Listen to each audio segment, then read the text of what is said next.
Hello, my name is Catherine McDuffie, and I have completed an educational initiative in the special care nursery at a local community hospital. My initiative was developed after conversations amongst the staff and asking them what they felt they needed some education on, what they weren't comfortable with, or just a general question and answer session about what makes them nervous when they come to work.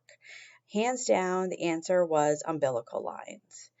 The neonatal population has a unique advantage of having a central access that they can have immediately after birth. Umbilical lines are inserted into the umbilical cord once the baby has been born.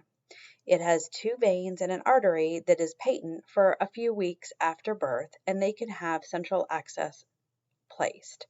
The problem is nursing schools don't teach you how to use umbilical lines, and most areas of nursing don't have neonates, so it's a very specialized skill that is unique to nurseries. Higher level NICUs often use them and are quite comfortable with them, but level 2 nurseries are designed for the less acuity patient with a higher level birth gestations, greater than 32 weeks, bigger babies that don't generally require such central access. So, when a mother develops an illness that requires them to deliver even at a level 2 nursery, or a baby comes out that wasn't predicted to be ill but is, these lines get placed, leaving the nurses not that comfortable using them. It is important to have the comfort level and the abilities to use them, even if the baby is going to be transferred out to a higher level of care, you may have to use them in the interim. I created my initiative based on this feedback. I created a voice-over PowerPoint and a poster presentation that would be available for the nurses when they did their hands-on return demonstration to me. When I was developing my project, I focused on constructivism and the social theory to help guide me in my practice. The reason I chose these two theories is because all of the nurses have had some level of working with umbilical lines. The senior nurses, many of them have used them many times over their career, but even the less seasoned nurses have at least been aware of them and saw them, and it's been explained to them. So this was able to allow everyone to build on the current knowledge they had and become more comfortable. The social theory I chose to use because I'm going to be doing my return demonstration at times in smaller groups.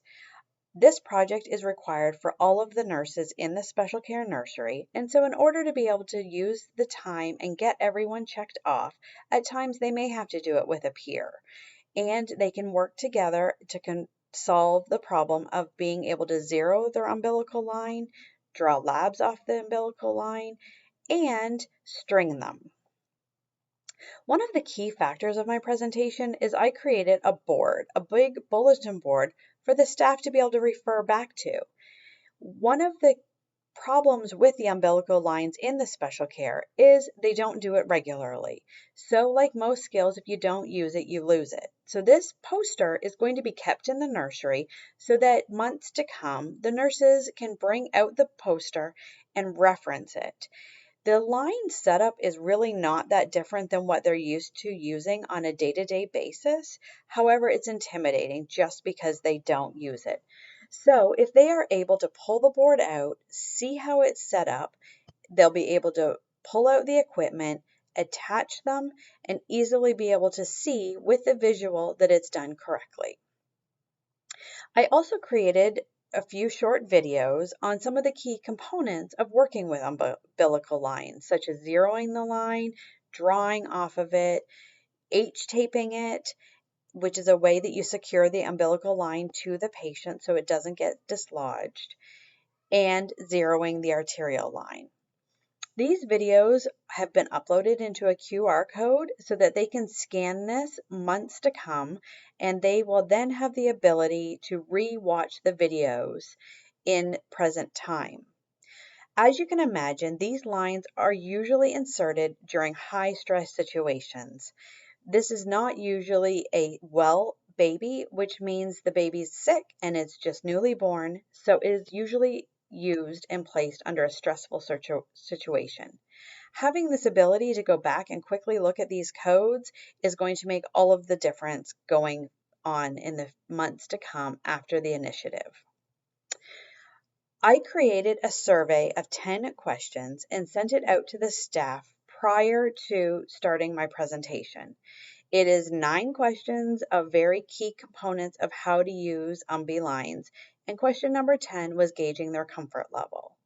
Once this information had been composed, I then sent out the voice over PowerPoint for them to be able to work through at their own pace.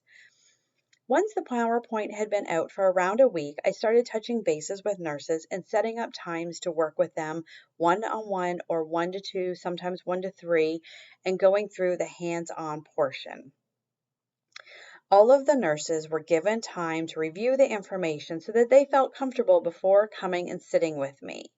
I didn't make it a stressful situation. I tried to be very casual and low key so that they felt comfortable asking questions and going through the process without any extra anxiety put on themselves in the situation. The intent is now to send out another survey after they have sat with me with the exact same first 9 questions and see if the answers are better now that they've had education. In the last question, I am changing the wording to see if they feel comfortable or if the information presented and having the resources of a future poster makes the anxiety level of working with umbilical lines easier. My goal is to receive a higher level of answers correct on the post test, as well as question number 10 being answered that the nurses feel much better now with their future risk of having to use umbilical lines. I am hoping that at least most of the staff feel like they have the resources available to increase their comfort and that they do feel like overall they would be able to do this in a stressful situation, even if it takes pulling out a poster board and reviewing it in real time. I have been sure to make them realize that it is not a negative to rely on that board, that patient safety is what is best, and using umbilical lines over and over is the only way it's going to make them comfortable. And since they just don't have that opportunity, then they can use this board. Overall, I feel like my project has been very well received and the staff have been very excited. This is something that they have wanted the knowledge to have and are happy to have it. I am interested to see what the post-survey results show, and going from there, I'm happy to ask the staff what they thought went well and what I could have done better as going through this as my first initiative. So thankfully, you guys have had an opportunity to review my project, and I am open for any feedback. And as I said, I'm just hoping to learn from this as well as the staff are. So thank you for listening, and I hope you enjoy my presentation if you get the opportunity to see it.